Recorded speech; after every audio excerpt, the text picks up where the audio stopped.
Michoacán, honestidad y trabajo. Hola, ¿cómo están? Buenos días. Le damos la más cordial bienvenida a todo nuestro público de la Academia de Michoacán de SEDECO. En esta mañana nos encontramos aquí en la Sala Azul de Espacio Emprendedor. Nos acompaña el gremio de las Catrinas de Capula y las señoras productoras de mezcal.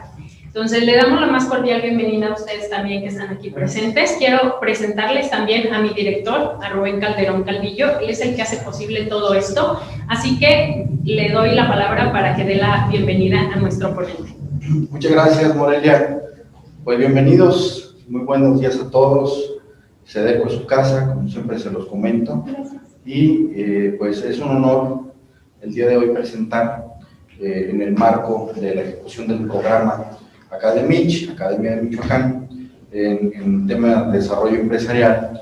Voy a presentar hoy a Moisés Coca, que es notario adscrito, sustituto, bien, de la notaría número 81, con residencia y ejercicio en la ciudad de Morelia, Michoacán. Él es un gran abogado, especialista en temas de derecho corporativo, temas de cooperativas, y es un placer el tener su participación y su apoyo, y de manera totalmente desinteresada y de forma gratuita en favor de ustedes. Entonces, les recomendaría que lo aprovecharan al 100%. Si tienen alguna inquietud, alguna duda, él es una persona sumamente comprometida con el tema, comprometida con Michoacán, y estoy seguro que les podrá resolver sus dudas. Ahora, sin más, pues nada más damos comienzo al tema y pues aquí nos veremos para la finalización. Gracias y que tengan un buen día. Bienvenido, notario, lo dejamos en su foro. Muchas gracias. Nada más una pequeña consulta. ¿Habrá posibilidad de que yo pueda ver a las personas con las que vamos a estar interactuando?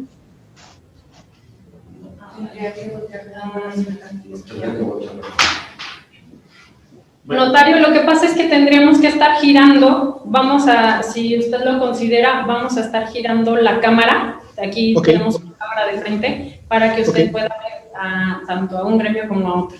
¿Sí? ¿Se puede, Pablo? ¿Lo estamos haciendo? Ok, perfecto. Bueno, pues entonces ahorita los chicos irán haciendo eso, ¿sale? Sí, esto lo comentaba para que pudiera haber mayor acercamiento entre quienes me estén escuchando y su servidor, sobre todo para generar confianza. De repente, en este tema de la administración de sociedades, surgen algunas dudas.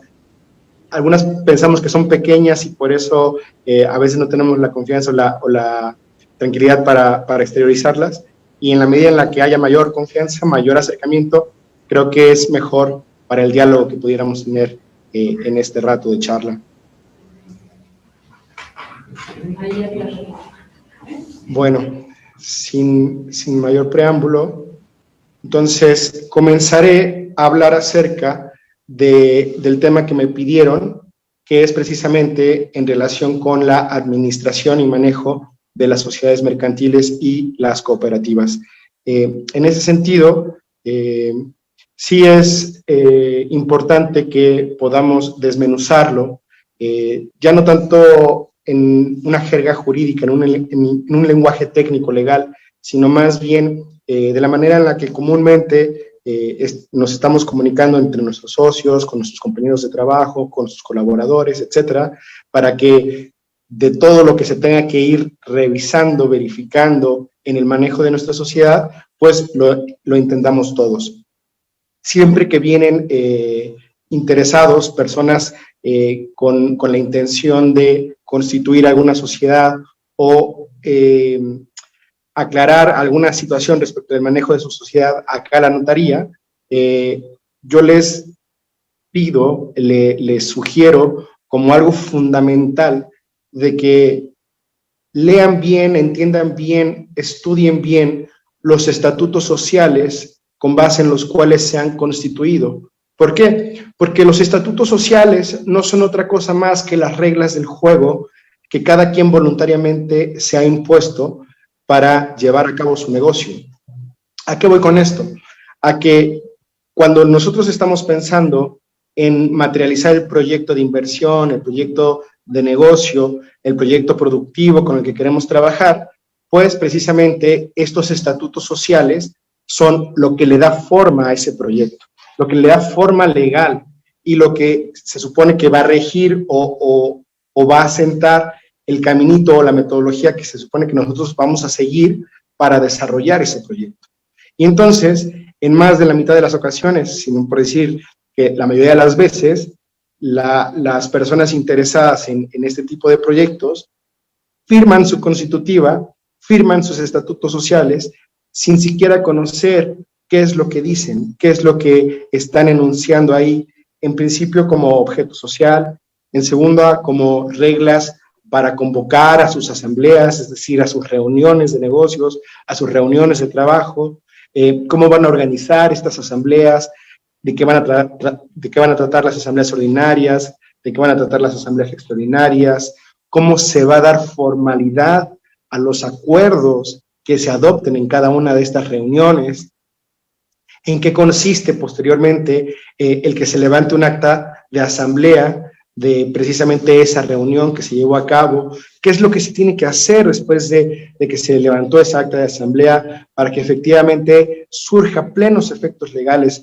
que esos acuerdos se puedan hacer valer jurídicamente frente a los propios socios y frente a terceras personas que son ajenas a la sociedad.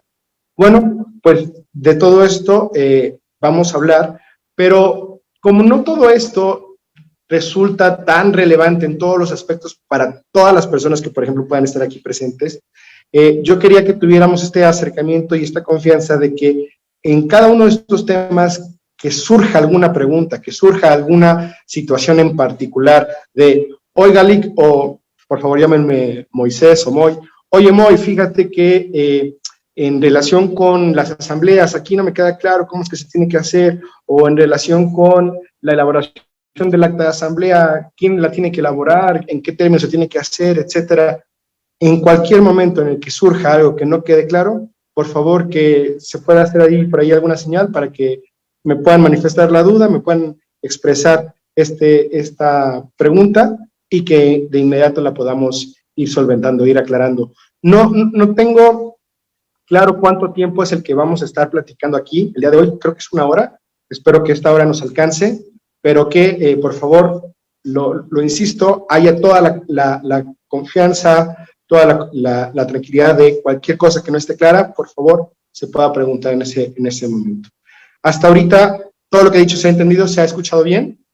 Todos levanten la mano que los estoy viendo desde atrás, ahora sí. Excelente, muy bien. Muy bien, pues entonces vamos a pasar al primer tema, propiamente de la administración de las sociedades, que tiene que ver con lo más importante, el órgano de administración. ¿Qué es el órgano de administración?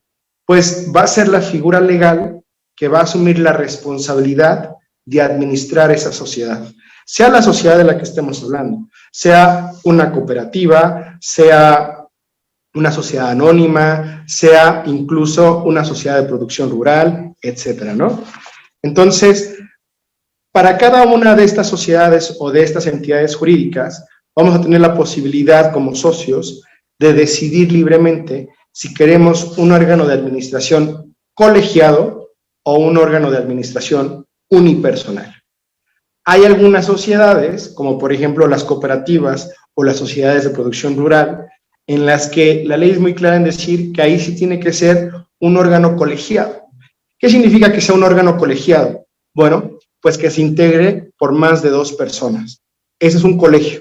Entonces, cuando hablamos de un órgano colegiado de administración, estamos hablando de un consejo de administración, un órgano de administración, un consejo de gerentes. Hay muchas maneras en las que se les puede denominar, en la que se les puede llamar a este órgano colegiado de administración.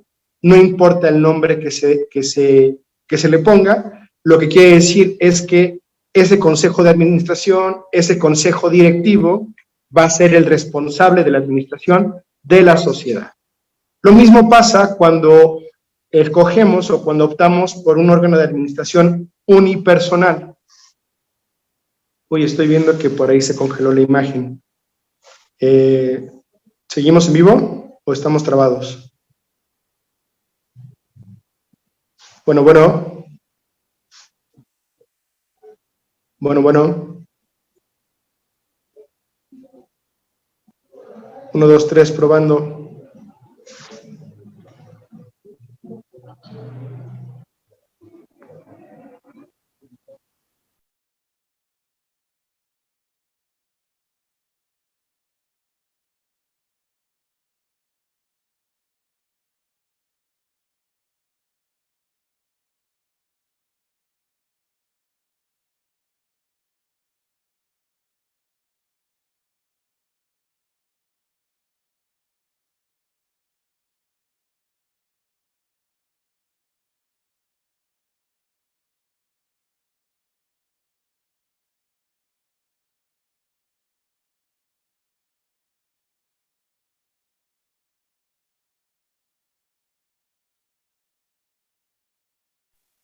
Bueno, bueno, ¿hay alguien ahí?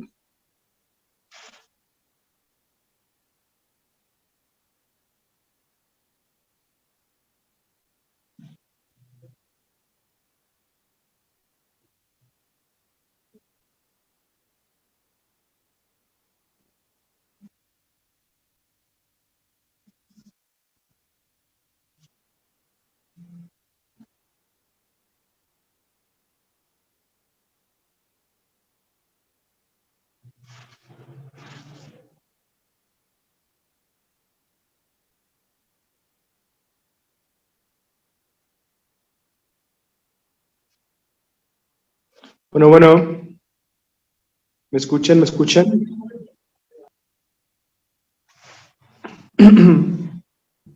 Licenciado, una disculpa, tuvimos fallas con el internet, ¿sí me escucha? ¿Sí? Ay, Sí. ya se escucha, ya nos indican nuestros asistentes en Zoom que ya se escucha. Excelente. Oigan, ¿me podrían dar una pista de por dónde nos quedamos? Empezó con lo que era el concepto directivo. Está hablando de los órganos de administración.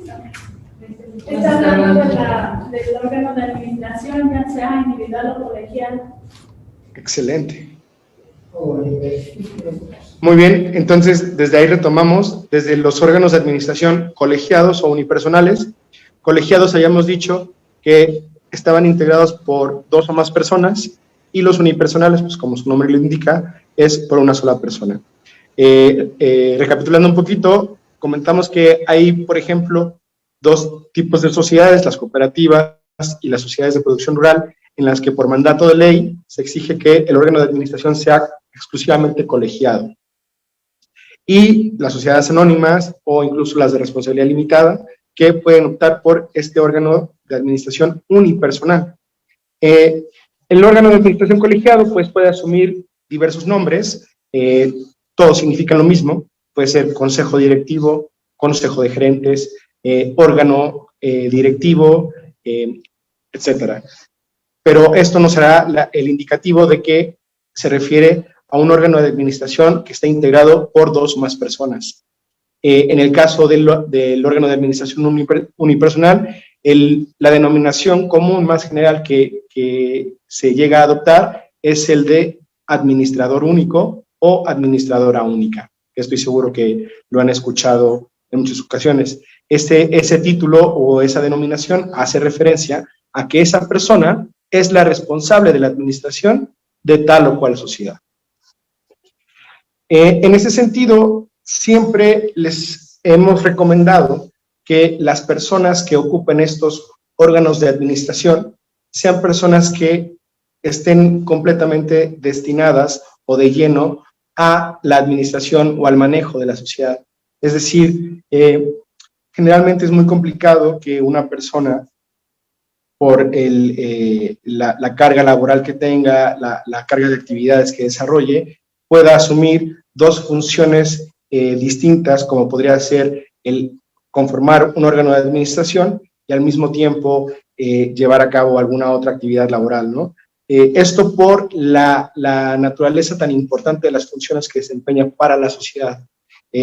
Cuando no se puede de plano que uno de los socios esté a cargo ahí de lleno, de tiempo completo, en el órgano de administración de la sociedad, bueno, pues se sugiere que entonces se acuda a una tercera persona. ¿Qué quiere decir esto? Que para el órgano de administración, ya sea colegiado o unipersonal, se puede optar por contratar a personas que sean externas a la sociedad.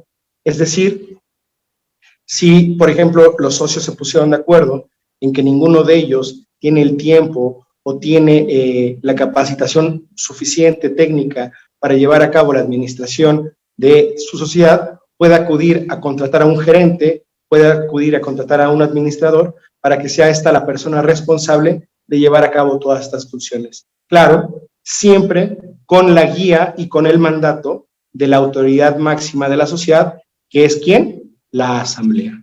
La asamblea de socios, la asamblea de socias, la asamblea de los accionistas siempre será la máxima autoridad de cualquier sociedad de la que estemos hablando. Siempre, incluso, por encima del órgano de administración. Entonces, ¿qué es a lo que voy? Que el órgano de administración, su función principal será verificar y siempre llevar a cabo cuáles han sido los acuerdos o las instrucciones que han surgido, que han emanado de la asamblea. De la asamblea es de donde tienen que surgir, pues, estas estrategias de negocios, estos proyectos de trabajo, estos proyectos de inversión o rutas de trabajo, agenda laboral, etcétera, lo que sea que se haya planeado para la sociedad para desarrollar durante ese año, y entonces el órgano de administración será el encargado o el responsable de verificar que esos acuerdos se cumplan. Más que de decidir cómo es que se tienen que hacer las cosas, el órgano de administración está ahí para hacer lo que la asamblea dijo que se tenía que hacer, cómo dijo que se tenía que hacer, para la correcta consecución del objeto social de la sociedad. Entonces, pues bueno, hablando del órgano de administración colegiado, pues entendemos que se integra por un presidente, un secretario, un tesorero y algunos vocales. En el derecho privado hay un principio que dicta que la ley máxima es el acuerdo de las personas, el acuerdo de los socios.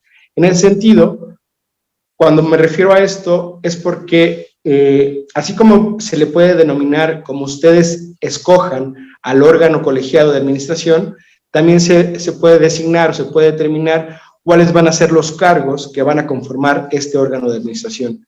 Si no quieren que haya un presidente como tal y que tenga una organización vertical en sí y que sea una organización más horizontal, pues francamente en ese sentido se puede, siempre y cuando sea voluntad de la asamblea.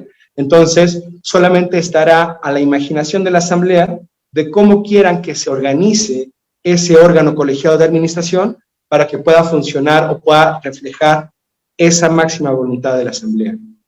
Entonces, pueden tener un presidente sin ningún secretario y solamente un tesorero, pueden tener puras vocalías, que sean las representaciones de los accionistas en ese órgano colegiado, puede organizarse a como sea la voluntad de la asamblea. En este punto, ¿quisieran plantear alguna duda, alguna pregunta en relación con el órgano de administración?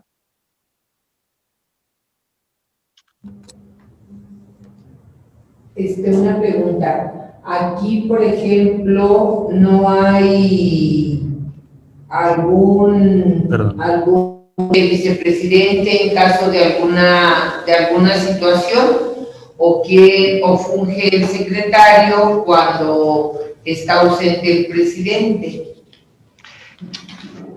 Qué buena pregunta, porque justamente con esta pregunta conecto con el tema que les estaba planteando anteriormente en relación con conocer los estatutos a fondo, incluso con participar en la redacción de esos estatutos, de esas reglas, porque es precisamente en estos estatutos donde vamos a encontrar el funcionamiento de este órgano colegiado y donde se tendría que verificar o prever si, por ejemplo, se nombra un presidente, pero sabemos que este presidente muchas veces sale, viaja mucho y en ocasiones no puede estar, y en caso de presentarse alguna emergencia, si no es el presidente, en quién va a caer la responsabilidad de tomar la decisión o en asumir la representación, etcétera. Y entonces será en los propios estatutos en donde se designe si efectivamente a falta de presidente habrá un vicepresidente, o si a falta del presidente el propio tesorero o tesorera es la que va a fungir en su ausencia, o si será, no sé, alguna función mancomunada a falta del presidente, que tenga que entrar el secretario y la tesorera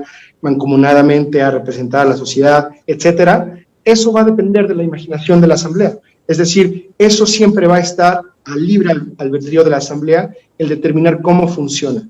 No existe una disposición legal expresa en la que se diga, si esto sucede, así es como se tiene que realizar. No, ahí se da plena libertad a los socios, a las personas que integran las sociedades, para que ellos determinen y lo pongan por escrito en sus estatutos, cómo es que quieren hacer frente a este tipo de situaciones. Claro, como son situaciones a veces muy generales, en las que ya se han tenido prácticas recurrentes ya en el pasado, pues lo que hacen las nuevas sociedades al momento de formarse es que acuden a otros estatutos que ya han funcionado a otras sociedades, y entonces adoptan las mismas figuras o figuras muy similares.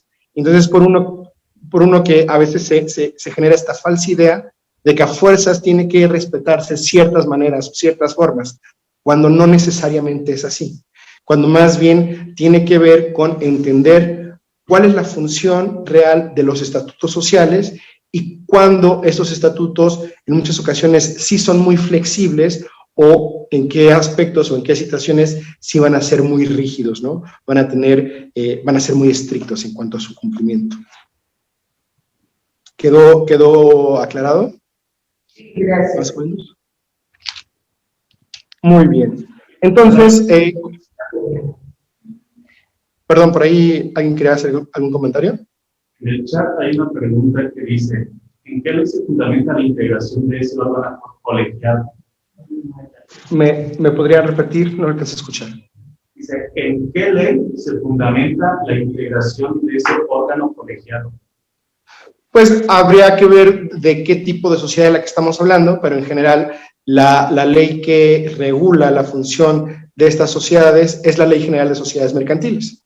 Entonces, bastaría acudir a la manera en la que la Ley General de Sociedades Mercantiles regula el apartado de los órganos de administración y podremos verificar que efectivamente los dos tipos de órganos de administración que prevé son los colegiados y los unipersonales, y que las reglas son en sí reglas generales de aplicación y no son reglas particulares. Cuando me refiero a particularidades, pues son estos casos en los que solo se actualizan en algunas sociedades y no en todas, ¿no? Y es a donde nos tenemos que remitir precisamente a lo que digan nuestros estatutos o a lo que dicte la voluntad de la Asamblea de la sociedad.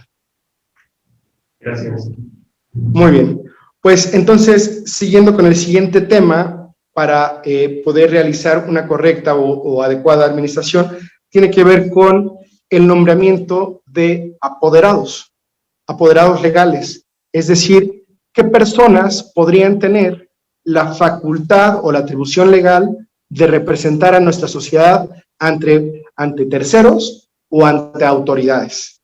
Entonces, de nueva cuenta, esta decisión es libre para la sociedad, es decir, la sociedad tiene esta prerrogativa de poder determinar a quienes sí y a quienes no les otorga facultades de representación legal. No necesariamente tienen que ser personas que integren el órgano de administración. Por ejemplo, podemos tener una sociedad mercantil que tiene su consejo directivo y que en su consejo directivo el único cargo con el que cuente con facultades de representación legal sea el presidente del consejo directivo, pero que no sea suficiente y que adicional al presidente se requiera que alguien más cuente con facultades de representación legal. Bueno, entonces la Asamblea puede determinar que ya sea al abogado de la empresa, al contador de la empresa, o en muchas ocasiones incluso hasta al propio mensajero de la empresa, se le puedan otorgar ciertas facultades mínimas, en su caso, de representación legal, para que estas personas puedan acudir en representación del órgano de administración a realizar ciertos trámites, a realizar ciertas gestiones. ¿Cuáles pueden ser? No sé, acudir al banco a cobrar un cheque, acudir al banco a solicitar un estado de cuenta, acudir al SAT a realizar algún tipo de trámite, etcétera, ¿no? Y dependiendo de estas actividades o de estas encomiendas que se le impongan a esta persona serán las facultades de representación legal que requieran. Hay que recordar brevemente cuáles son este tipo de facultades de representación legal. Son 3 en particular. La más básica, que es para pleitos y cobranzas, que es la representación más limitada que existe y solamente podría ser para lo que nos sirve un poder de estos de papelería que compramos en la tiendita, que no es más que para que se puedan realizar los actos de representación más sencillos que hay previstos en la ley. Luego tenemos la segunda etapa, que son los actos o los poderes para representar en actos de administración, que podría ser todo lo que tenga que ver con precisamente la administración de la sociedad en determinado momento.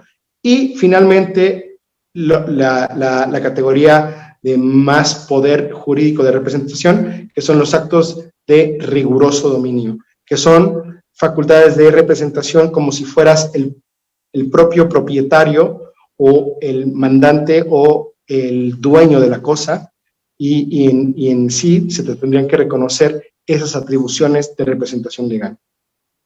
Entonces, por ejemplo, si le vamos a otorgar facultades de representación legal a nuestro mensajero para hacer trámites de los más sencillos, de los más básicos, pues estaría buscando en otorgarle un poder para pleitos y cobranzas, simplemente, sencilla y llanamente, ¿no? Si estamos pensando en que a nuestro gerente le tenemos que otorgar representación legal para que acuda al banco, para que acuda al SAT, para que acuda al Infonavit a realizar distintos trámites administrativos, etcétera, pues en ese supuesto tendría que ser para actos de administración.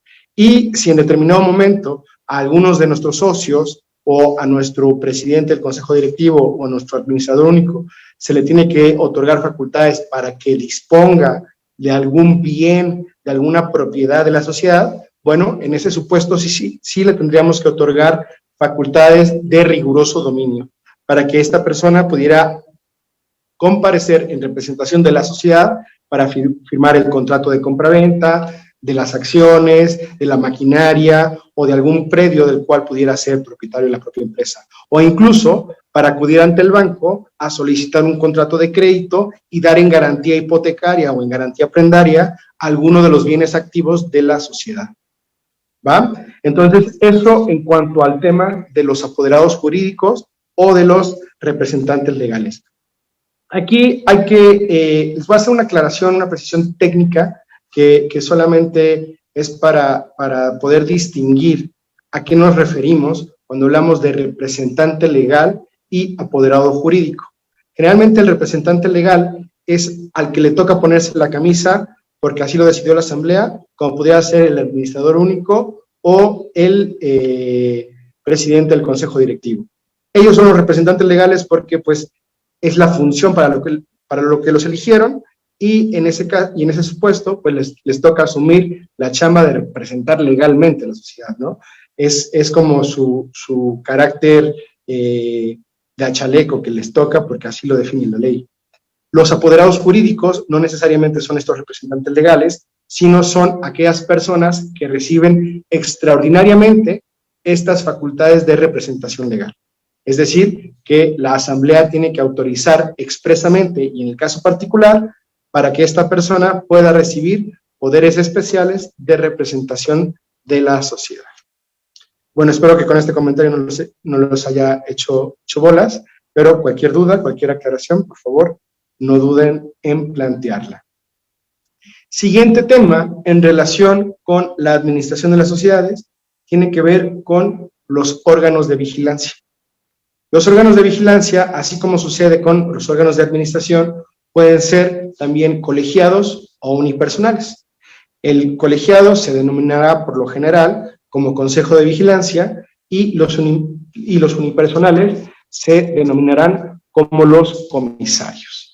En este tema no voy a entrar con mucha profundidad porque la función de estas personas es precisamente verificar que la sociedad esté actuando de acuerdo con sus estatutos, no se esté saliendo de el objeto social que se propuso y que efectivamente las personas que quedaron a cargo de la administración estén funcionando adecuadamente, y entonces pues que tenga que ser esta figura que solo se encarga de verificar que todo se está desarrollando conforme pues los socios se plantearon que tendría que funcionar todo, ¿no? Ahí nada más como palabra de advertencia, sugerencia, hay que tener cuidado a quién designamos en el órgano de administración, digo, en el órgano de vigilancia, que no sea una persona que pudiera entrar en algún tipo de conflicto de interés con los socios. Es decir, que no sea una persona a la que se le pueda señalar como por decir, tú les estás validando todo lo que están haciendo porque pues, es tu primo el del Consejo de Vigilancia, digo, es tu primo el del Consejo de Administración, ¿no? O porque eres hermano de los socios mayoritarios de la empresa y entonces por eso te conviene decir o firmar todos los informes del Consejo de Vigilancia o del comisario para avalar que efectivamente la sociedad se ha comportado como sus estatutos marcan. Entonces, en ese sentido, simplemente cuidar que no sea alguien con quien podríamos tener un conflicto de interés junto con el órgano de administración y fuera de eso, generalmente se sugiere que quienes ocupen los puestos del Consejo de Vigilancia o del comisario sean las personas que estén a cargo de llevar o verificar la contabilidad de la empresa. Porque pues llevando a cabo la contabilidad, pues es la manera más práctica, la manera más pragmática que se puede dar para conocer si la sociedad está funcionando adecuadamente, o si hay algo por ahí que se tendría que verificar o de lo que se tendría que cuidar, ¿no? Entonces, eso en relación con el tema de los órganos de vigilancia. Ahora bien, pasemos con el tema que tiene que ver en sí ya propiamente con la administración de las sociedades, que es precisamente las asambleas. Las asambleas en donde se decidan, en donde se tomen todas estas decisiones que tenga que llevar a cabo la sociedad para poder cumplir con su objeto social. Es decir, en estas asambleas se verificarán la aprobación del plan de negocios, la aprobación de la estrategia de marketing, se analizará la conveniencia de aceptar alguna inversión ajena, algún tipo de inversión extranjera, lo que fuera, ¿no? Cualquier decisión que tenga que tomar la sociedad para su desarrollo, para su crecimiento, para su administración, pues que se sepa que tendría que ser en una asamblea.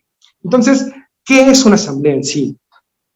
En términos sencillos, en términos realmente, pues, de lo más comprensible, una asamblea no es más que una reunión de trabajo. Una reunión de trabajo en la que comparezcan los socios o los responsables de la sociedad para verificar lo que se tenga que hacer en cuanto a la administración y funcionamiento de la sociedad. Entonces, en esta reunión de trabajo se tendrá que verificar que se encuentren presentes quienes tienen que estar ahí para trabajar en relación con las necesidades de la sociedad. Entonces, esto nos lleva a un requisito muy importante para que una reunión de trabajo o para que una asamblea se pueda instalar debidamente y pueda tener efectos legales. ¿Cuál es este requisito al que me refiero? La convocatoria. ¿Qué es la convocatoria? Pues no es más que la seguridad, la certeza de que efectivamente se haya invitado, se haya llamado con suficiente oportunidad a los socios, a las socias, para acudir a esta reunión de trabajo. Es decir, que se les haya informado con tiempo en qué momento tenía que verificarse esta reunión de trabajo, para qué se tenía que verificar esta reunión de trabajo, es decir, cuáles iban a ser los temas, el orden del día que se iba a verificar en esta reunión de trabajo, y finalmente, que quien estuviese convocando, es decir, quien estuviese invitando a esta reunión de trabajo, fue una persona a la que la asamblea o a la que la sociedad hubiese dado autoridad suficiente para organizar estas reuniones de trabajo. Estas reuniones de trabajo que son importantes porque se tienen que ir desarrollando o verificando temas que la ley marca como necesarios para un adecuado funcionamiento de las sociedades mercantiles. ¿Cuál podría ser un tema importante que se tiene que verificar en estas asambleas?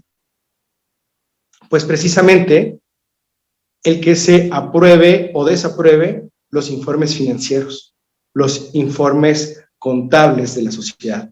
En ese sentido,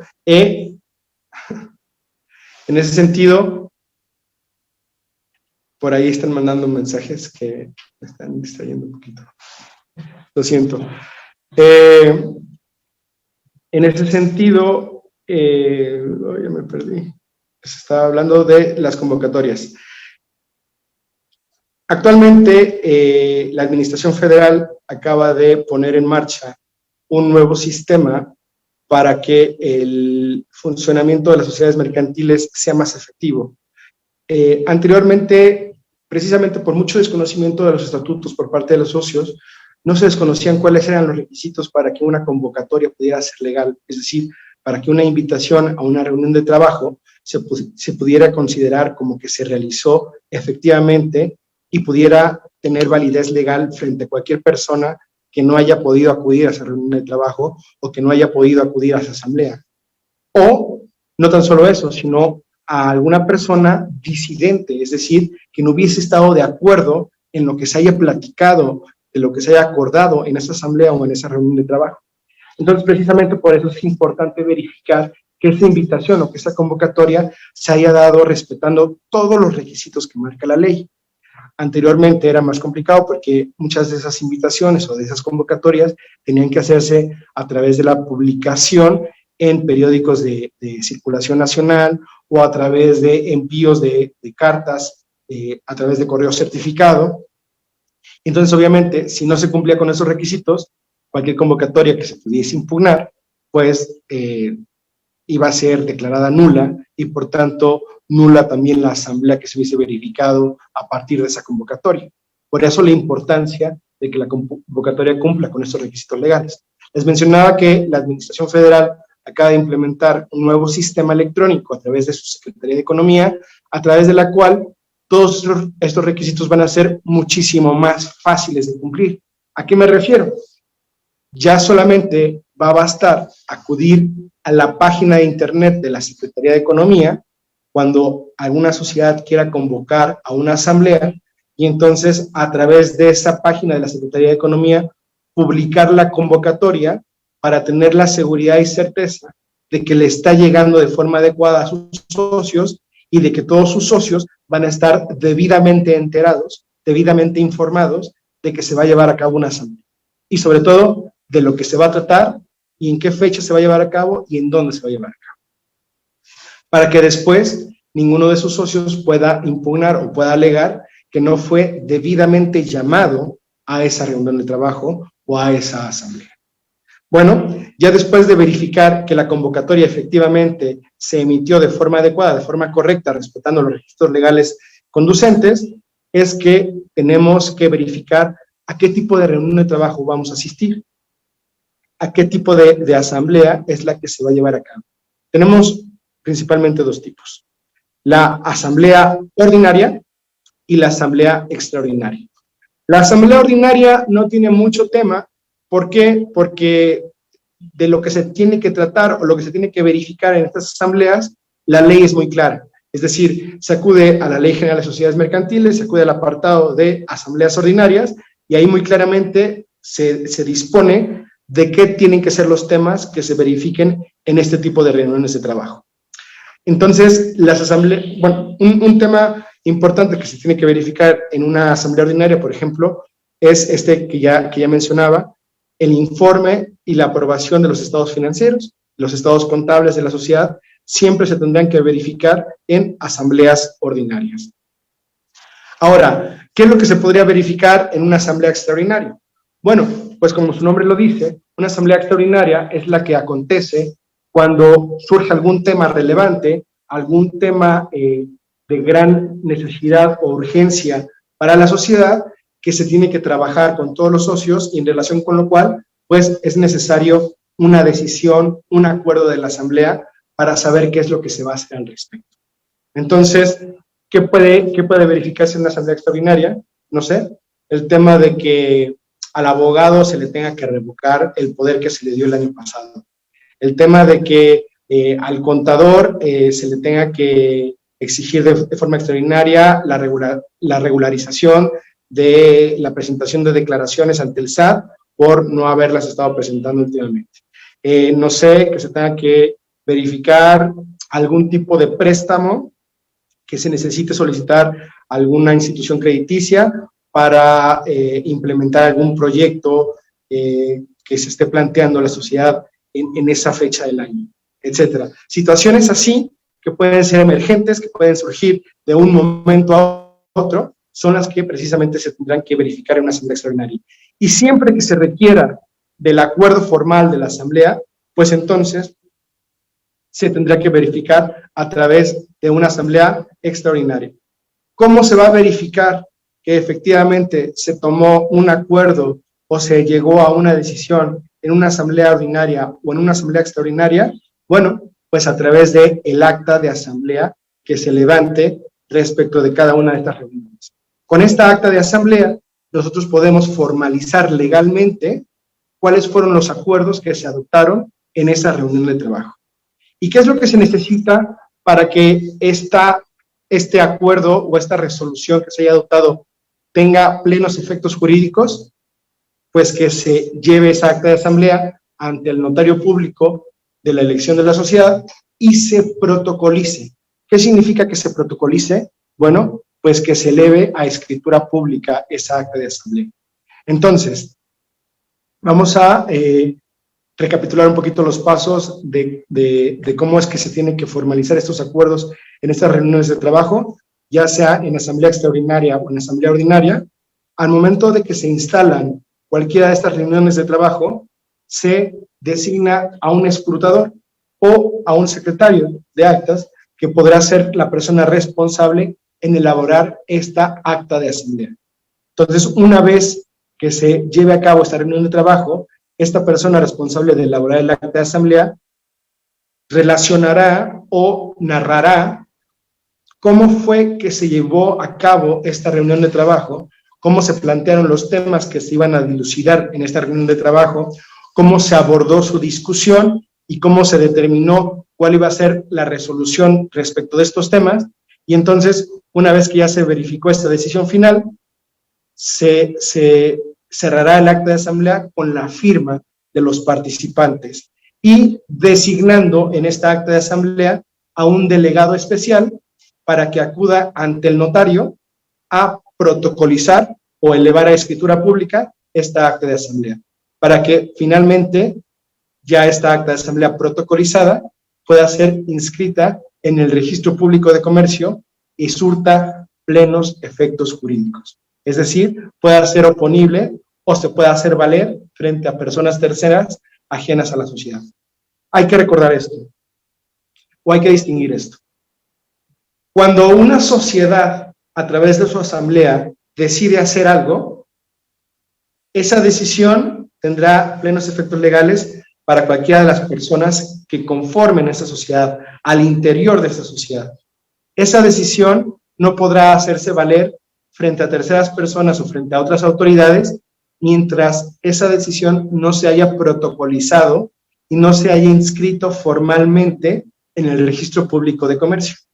Es decir, podremos en una asamblea nombrar como nuevo presidente a Juan y saber todos dentro de la sociedad que nuestro nuevo presidente va a ser Juan, pero si una autoridad llega y requiere al presidente de la sociedad y le decimos que es Juan, pero no le mostramos la escritura donde está protocolizada esa decisión, la autoridad no le va a reconocer esa atribución a Juan, sino a la otra persona que haya estado antes de Juan. Y si no había antes, pues la autoridad no tendrá, o más bien surgirá un conflicto jurídico por no estar formalizada esta última decisión de la asamblea.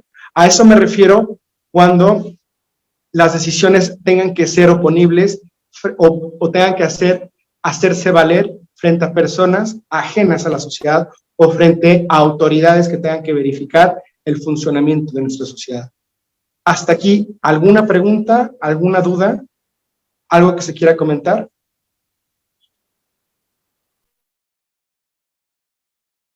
Del expuesto no, licenciado, pero sí en términos de su tiempo, ¿verdad? De esta conferencia, si nos va a explicar un poquito más sobre la diferencia entre cooperativas y la SPR.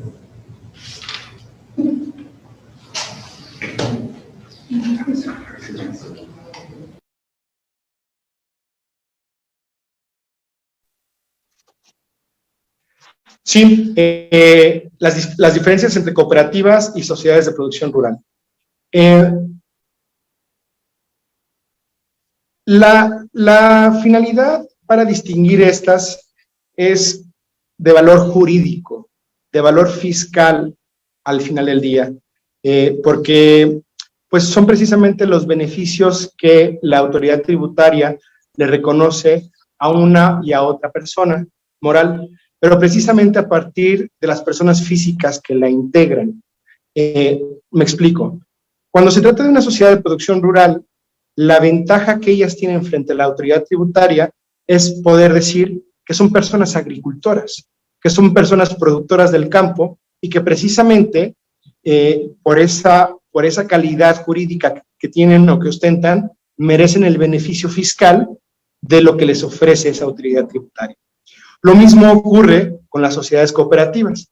Cuando una sociedad cooperativa se para frente al SAT, es porque le está diciendo que es una sociedad conformada por personas productoras, por personas comerciantes que se han unido con un fin común, solidariamente, para apoyarse entre ellos, para llevar a cabo determinado proyecto comercial o determinada situación que requieran para su beneficio colectivo.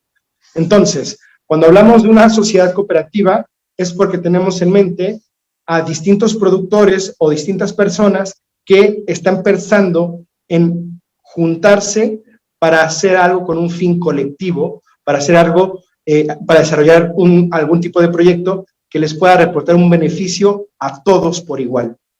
Cuando hablamos de una sociedad de producción rural, nos estamos refiriendo a un colectivo de personas productoras o de personas agricultoras que con ese fin se están conjuntando para que los impactos fiscales que puedan sufrir sean muchísimo menores a los que pudieran estar afrontando de estar trabajando individualmente. Eso en sí son las diferencias técnicas de una sociedad productora y de una sociedad cooperativa. Pero ya cuando nos centramos al funcionamiento y al desarrollo material de ambas sociedades, pues de lo que nos damos cuenta es que en realidad son sociedades con fines muy, muy similares que precisamente buscan el beneficio colectivo de sus socios, pero a partir de un objetivo de producción, de producir algún bien en conjunto. ¿Hasta aquí alguna duda, alguna pregunta?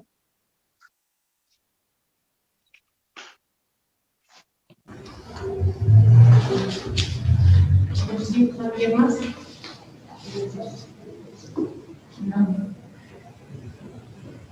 No,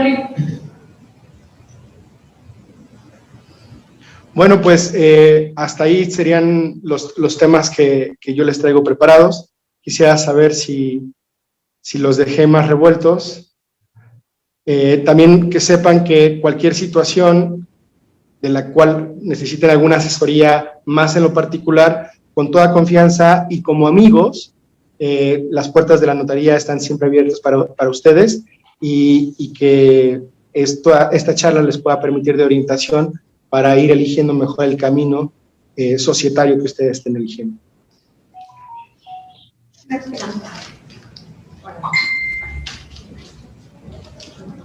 ¿Tienes una pregunta? Sí. Mi pregunta es, por decirlo, en mi caso personal, si quisiera, bueno, entendí un poquito que en una asociación, una sociedad, ¿cómo se dice? Bueno, se trabaja en una sociedad y perdón, es que no sé cómo hacer la pregunta. Los beneficios deben que ser igualitarios tanto beneficios y responsabilidades.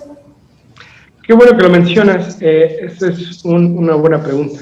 Depende del tipo de sociedad en que hayas conformado o de la que estés hablando. La sociedad cooperativa precisamente tiene ese beneficio o busca funcionar y organizarse para esos fines, ¿no? Para que las ganancias o las utilidades que obtenga la sociedad sean distribuidas siempre de forma equitativa, siempre de forma igualitaria entre todos los socios. Ahora, esa visión democrática o horizontal, de organización horizontal o solidaria, no aplica para todas las sociedades, o no aplica de ley para todas las sociedades. Precisamente en eso se distinguen el funcionamiento de las sociedades mercantiles, porque cuando tú formas parte de una sociedad anónima o de una sociedad de responsabilidad limitada, pues como su nombre lo indica, ahí sí tu participación y tu ganancia, por tanto, están muy bien delimitadas, muy bien enmarcadas, y todo será en cuanto o en relación con una de dos: o tus aportaciones o tus inversiones a la sociedad, el porcentaje de tu inversión a la sociedad, o a partir de la distribución que la asamblea haya determinado, a partir de la distribución accionaria que en la asamblea se determina, de cuántas acciones tú seas propietaria, en el caso de las sociedades anónimas de capital variable, ¿no? O de las sociedades que se estructuran a partir de acciones. Entonces, por ejemplo, en este tipo de sociedades, si tenemos una utilidad de 100 pesos, pero sabemos que uno de los socios es propietario o dueño del 90% de las acciones, bueno, pues sabemos hacia dónde se va a ir el 90% de las ganancias, y el otro 10% de las ganancias, cómo se va a tener que distribuir, ¿no? Y entonces no va a ser una distribución equitativa de las ganancias, sino una distribución a partir de lo que los estatutos sociales marquen y sepan y sean conocidos por la asamblea de socios. ¿Sí? Otra pregunta, bueno, no sé si usted me la puede responder, pero por decirlo, hablaba de los órganos de vigilancia, pueden ser colegiados, que son las cooperativas o asociaciones, y personalizados. Por ejemplo, si yo estoy personalizada y estoy en un régimen fiscal, ¿me afectaría si entro en una sociedad? No, bueno, en principio no. Nada más por ahí quisiera hacer algunas precisiones.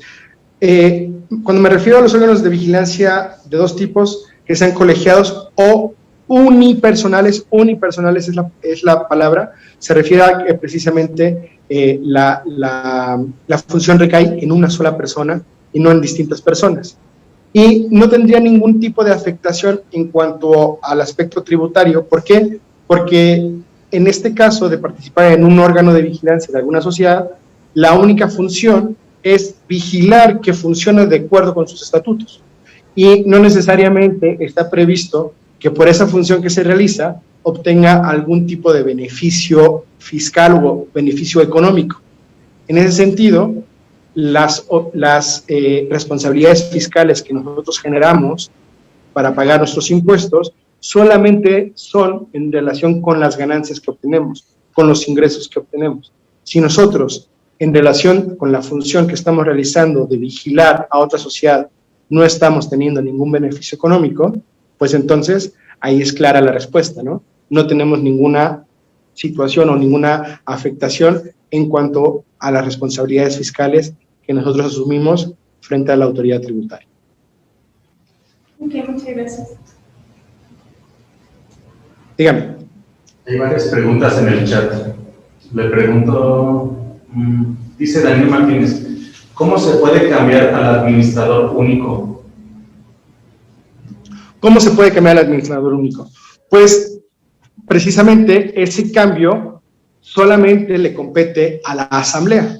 Si toda la asamblea está de acuerdo en cambiar al administrador único, o si una parte de la asamblea, es decir, algunos socios, tienen esta inquietud, esta necesidad de que se cambie el administrador único, se tiene que proponer forzosamente a través de la asamblea. Entonces la asamblea tendrá que verificar a través de una asamblea ordinaria o extraordinaria, ya en la materia de la asamblea, si efectivamente deciden remover al administrador único o no. Cuando se trata de sociedades que están integradas por muchas personas me refiero a más de 10, más de 20, que incluso la verificación de sus asambleas pudiera ser un poco complicada, y entonces, por tanto, también la toma de sus decisiones, pues entonces se tendrá que verificar a través de un proceso de elección. En muchas ocasiones, este proceso de elección conlleva incluso distintas etapas en las que se conformen partidos o alianzas o planillas, y en estas planillas se propongan candidatos de quién tendría que ser la persona que ocupara este cargo de administrador único, y entonces proponerle a la asamblea cuáles son los candidatos y verificar a través de algún sistema de elección, algún sistema de votación, quién va a ser el administrador único. Pero generalmente cuando hablamos de sociedades de recién creación, de recién formación, que están empezando a trabajar, son sociedades que se conforman por pocas personas, es decir, menos de 10. Ahí la toma de decisiones es mucho más sencilla, mucho más fácil, y entonces solo se requiere verificar en una asamblea quién es la persona que se está proponiendo para ocupar tal cargo, y entonces verificar la elección, es decir, verificar que la mayoría de las personas ahí presentes estén de acuerdo en que se nombre a esa persona como nuevo administrador. Pero entonces, para contestar más en lo particular a la pregunta, ¿cómo se elige a un nuevo administrador único? Tiene que ser forzosamente en alguna asamblea en donde se decida por mayoría de los presentes en la asamblea quién va a ser esta nueva persona que ocupará este cargo de administrador. Muchas gracias. Nos pregunta Gabriela Caballero. Ay, perdón, se me movió. ¿Hay un periodo establecido para que se registren las actas ante el registro público de comercio? No.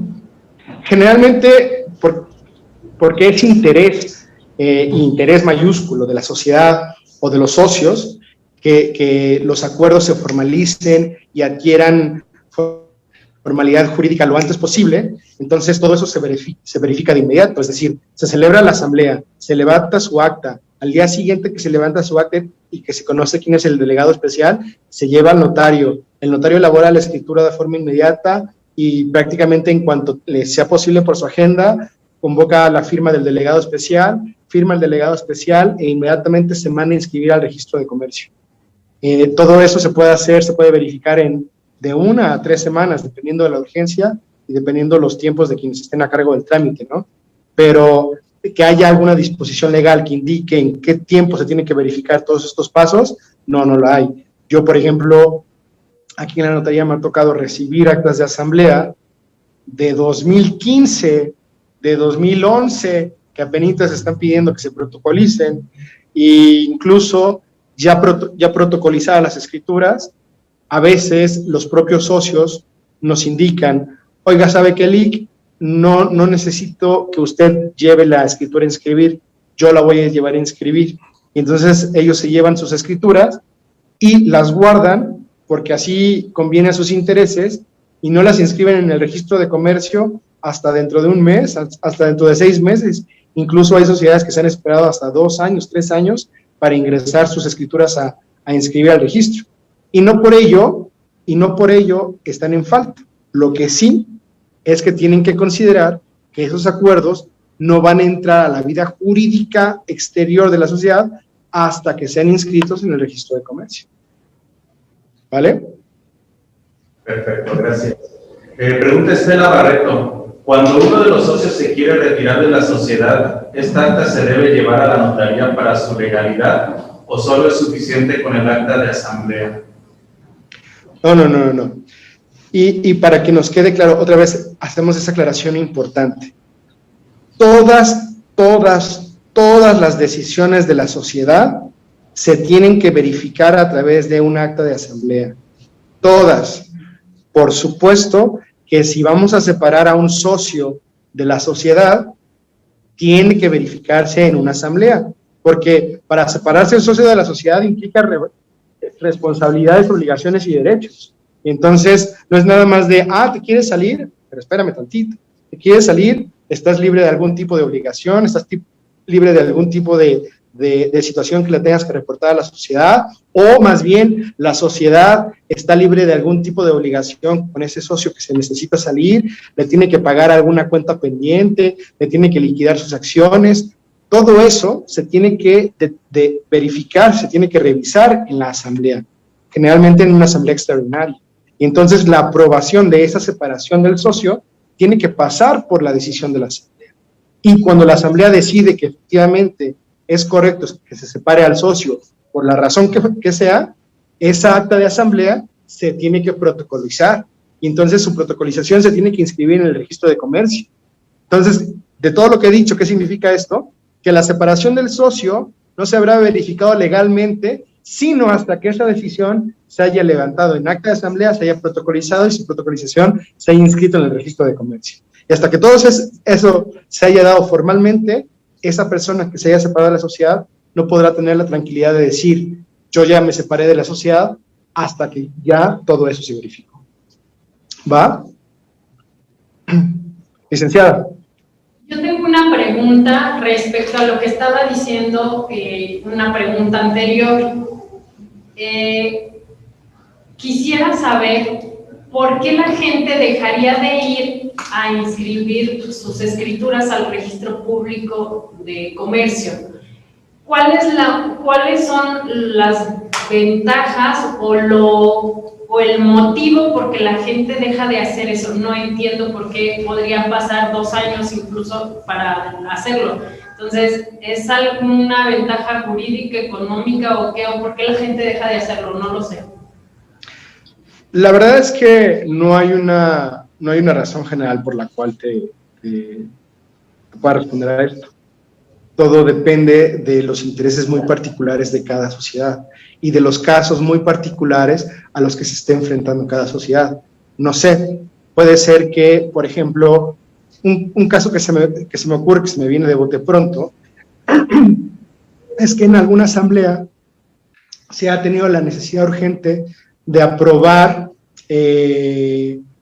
algún estado financiero, pero al mismo tiempo de nombrar a un nuevo representante legal. Y se haya, en ese otorgamiento de nuevos poderes, se hayan revocado todos los poderes anteriores. Y entonces ya se protocolizó la escritura, ¿no? Entonces, de repente un socio se acuerda y dice, oye, en esta asamblea le revocamos el poder a Juanito, pero acuérdate que Juanito ahorita tiene la representación legal en el trámite que tenemos ante el SAT, y si tú protocolizas ahorita la escritura, si tú la inscribes, se va a tener por revocado su poder, y entonces en ese trámite se va a quedar sin facultades de representación legal, y ya no va a poder hacer el trámite. Mejor aguántate a que termine el trámite, y ya después inscribes la escritura, y ya que surja sus efectos, y ya que se le revoque el poder, pero no antes, porque si lo haces antes, ya le diste en la trasta el trámite. Entonces, no sé, ese puede ser un ejemplo. Pero así como ese ejemplo, puede haber variedad de casos. Ok, muchas gracias. Nos preguntan en el chat, cuando una sociedad cooperativa se disuelve, ¿hay un órgano superior que lo audite? Cuando una sociedad cooperativa se disuelve, ¿perdón, qué?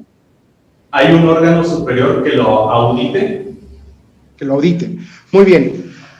En el tema de la disolución de las sociedades, así como les platicaba de esta implementación del sistema electrónico de la Secretaría de Economía, ya también a través de la Secretaría de Economía se ha implementado un nuevo procedimiento abreviado de cómo disolver estas sociedades.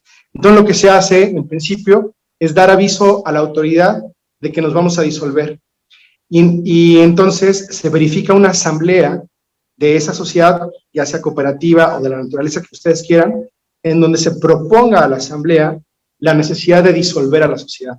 Y en ese sentido, la asamblea tendrá la obligación de constituir o nombrar algún órgano disolutor o liquidador que se encargue de asumir esas funciones una vez que la sociedad se esté desintegrando.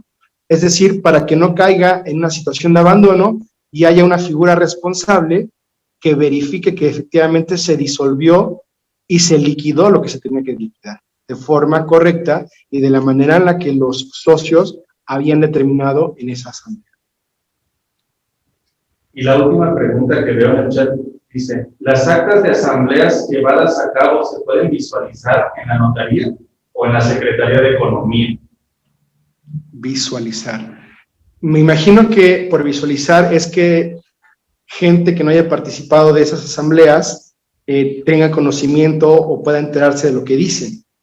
Y no. O sea, la información que contengan es únicamente información relevante jurídicamente para los socios o para quien en ella intervinieron, para nadie más. Si, por ejemplo, la competencia se quiere ver muy listilla y quiere saber qué verificó Mezcal Setúcuaro SADCB en su última asamblea y dice, pues vete a averiguar qué es lo que dice en su última acta de asamblea, no, esa acta de asamblea tendrá carácter de confidencial y su contenido solamente será pertinente para los socios y por supuesto que el notario no tendrá ningún tipo de autorización para hacérsela saber a ninguna otra persona y mucho menos que sea ajena a la sociedad, a menos que acrediten que tienen interés jurídico suficiente para pedir la información o el contenido de esa acta de asamblea. Es decir, si tú no tienes un motivo jurídico por el cual debas saber lo que dice esa acta de asamblea, no, su información o su visualización no es libre para cualquier persona. Pero yo creo mis preguntas, ¿cuáles serían algunos de los motivos jurídicos para que un notario te pueda dar esa información? No sé que en determinado momento hayan separado a alguna persona de alguna sociedad y que tenga que ver con los estados financieros que presenta esa sociedad y entonces que por ende la sociedad no le quiera informar que contienen esos resultados financieros, esos informes financieros, y entonces ahí esa persona afectada contará con el interés jurídico suficiente para poder exigir que se le informe qué es lo que dicen esos estados financieros, ¿no? Y entonces esa podrá ser una causa legítima para pedir esa información. Ok, perfecto. ¿Alguien más tiene alguna pregunta? Que nos compartiera su número de teléfono. Claro que sí, con todo gusto. Los teléfonos de la oficina son 4433 138871 y por supuesto toda la información de contactos en internet. Por favor, de nuevo, más despacio. 4433 138871. Es la Notaría 81. Nos encontramos en el centro y estamos bien fáciles de localizar. Estamos justamente en la esquina de las calles Aquiles Cerdán y Miguel Silva. Y a mí me va a dar muchísimo gusto poderles apoyar.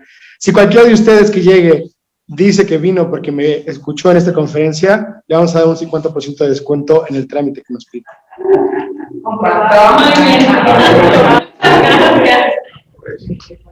Y pues muchísimas gracias por haber estado con nosotros.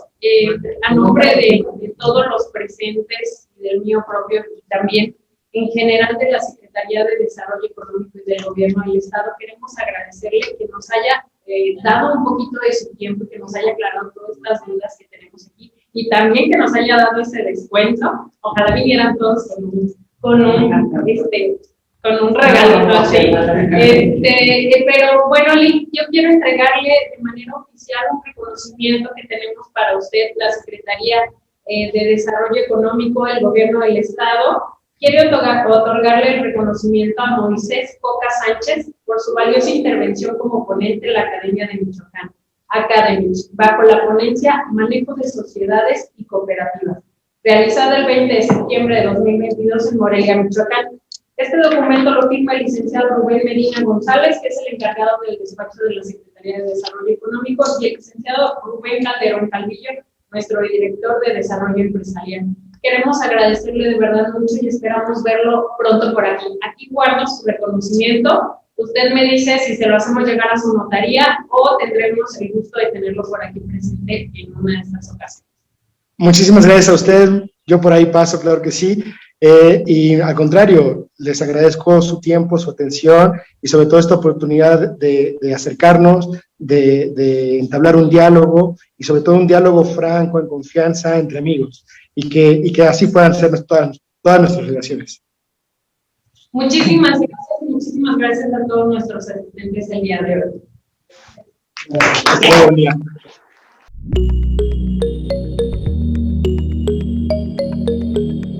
Michoacán, honestidad y trabajo.